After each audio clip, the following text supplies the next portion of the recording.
Jai Shri Krishna to all of you. Today, in this video, I will discuss the possible mechanisms for hydrotopic solubilization, which exist in literature also. And before coming to this, I would like to define the term hydrotopic solubilization. So first, you see the examples of hydrotopic solubilization. Hydrotopy is, of course, 100 years old concept. So many mechanisms are going on, are running in the literature, of course, in the published papers. Now, firstly, we'll see the examples of hydrotopic solubilization. The solubility of ofloxacin in water is 1.452% weight by volume. The solubility of ofloxacin in 30% weight by volume sodium benzoate solution in water is 8.585% weight by volume. So there is about 6-fold enhancement in the solubility due to hydrotopic solubilization. So here sodium benzoate is a hydrotopic agent. Similarly, dichlorophenolic sodium has got water solubility of about 1.6%, while in 60% weight by volume urea in water solution is about 4.8%, about 3-fold enhancement in solubility is there due to hydrotopic solution urea. Norfloxacin has got solubility in water 0.09%, while its solubility in 30% weight by volume sodium benzoate solution 3.8%, so about 40-fold enhancement in solubility is there. Atenolol solubility in water is 1.1%. In 60% urea solution, 6.8%. So about 6-fold enhancement in solubility is there. Now to define the term hydrotopic solubilization, when there is an enhancement in aqueous solubility of a water insoluble drug or poorly water soluble drug in the presence of a large concentration of an agent means hydrotopic agent, then we call this phenomena to be hydrotopic solubilization phenomena. Okay, hydro means water, so this hydrotopy word relates with the solubility enhancement in water. Now I would like to for means more information for students, researchers, etc. You may go through these you may say the references, RKM lecture series. For example, here you will find that for hydrotopic solubilization it is means RKM lecture series 2, 9, 10, 14, etc. Similarly, for mixed hydrotopic solubilization references are given. And as on today, so many means as on today means today is 30th April 2020. RKM lecture series is available from 1 to 23rd. Today's is 23rd. Also, there are two audios, one RKM audio 1 and RKM audio 2, like this. So these are the details. Now coming to the various mechanisms which are running in published papers. Of course, in all there is word maybe, and till now there is no definite mechanism of hydrotopic solubilization. So I am going to discuss firstly the available mechanisms which are there in literature. Number one is the reason for solubility enhancement due to hydrotropy may be due to physical complexation between solute molecules and between hydrotropic agent molecules. So this is number one, maybe, and a physical complexation. Number two, salting in effect. The number three reason, they say there may be planar aggregate formation, means hydrotopic agents form planar aggregates which are responsible for solubility enhancement. Okay, now then another is, you may say, the maybe another type of co-solvency.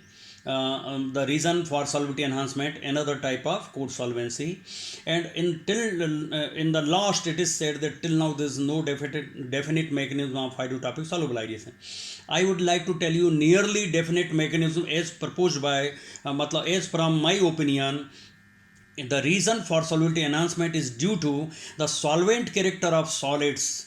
As I have started my mixed solvency concept from 2009 or 2010, it has started. The first parameter of mixed solvency concept is that each and everything present on the earth has got solubilizing power, whether that substance is liquid, gas or solid.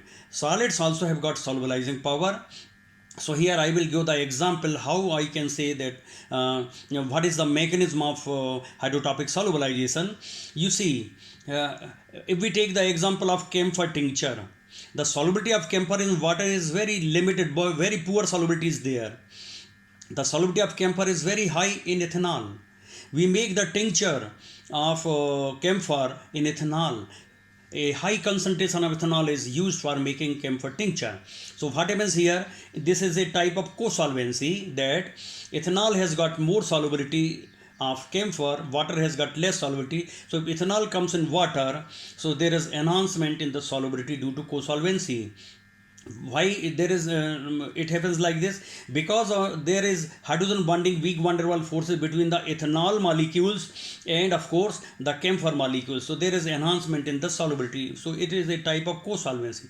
In the same way, now I am trying to explain you see the solubility of dichloromethane sodium in water is about 1.6%, while the solubility of dichloromethane sodium in 60% weight by volume urea solution is about 4.8%. 3 times enhancement in solubility is there.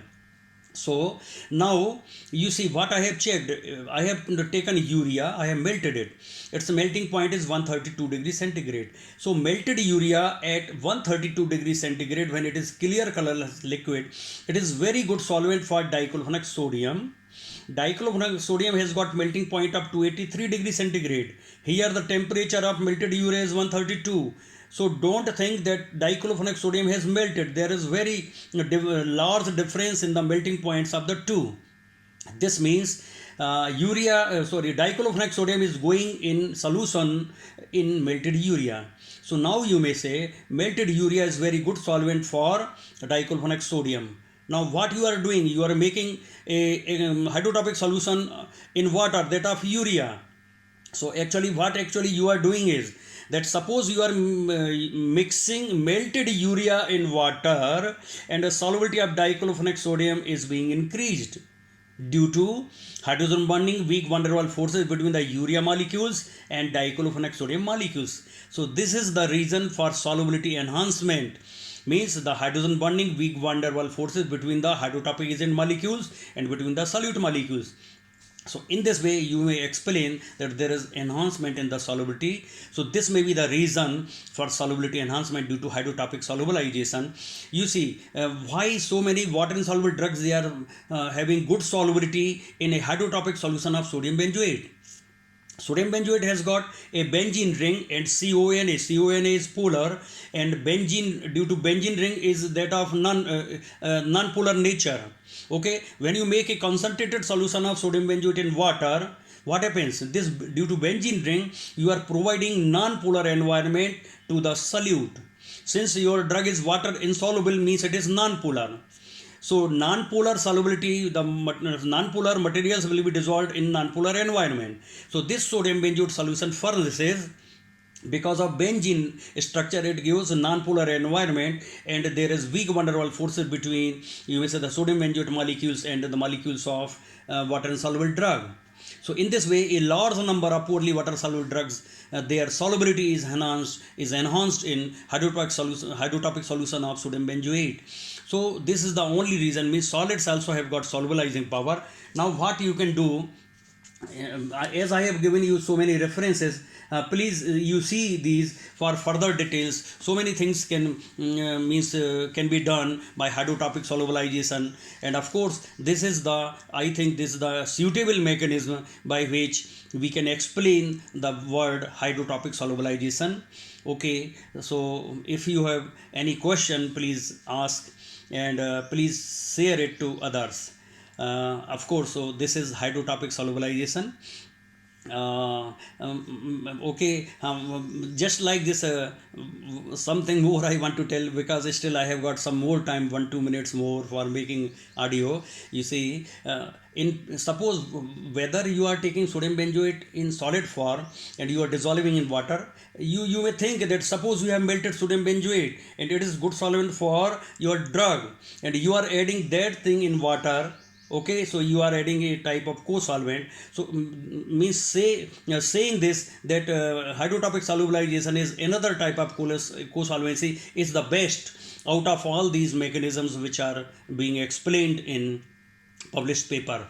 And in all, you have to say solids have got solubilizing power, or because of this only your solid is coming in water, making its a solution, hydrotropic solution, and they are increasing the solubility. And of course, as in co-solvency, a large proportion of co-solvent is required for modest increase in the solubility. Similarly, in hydrotropic solubilization, a large concentration gives good solubility.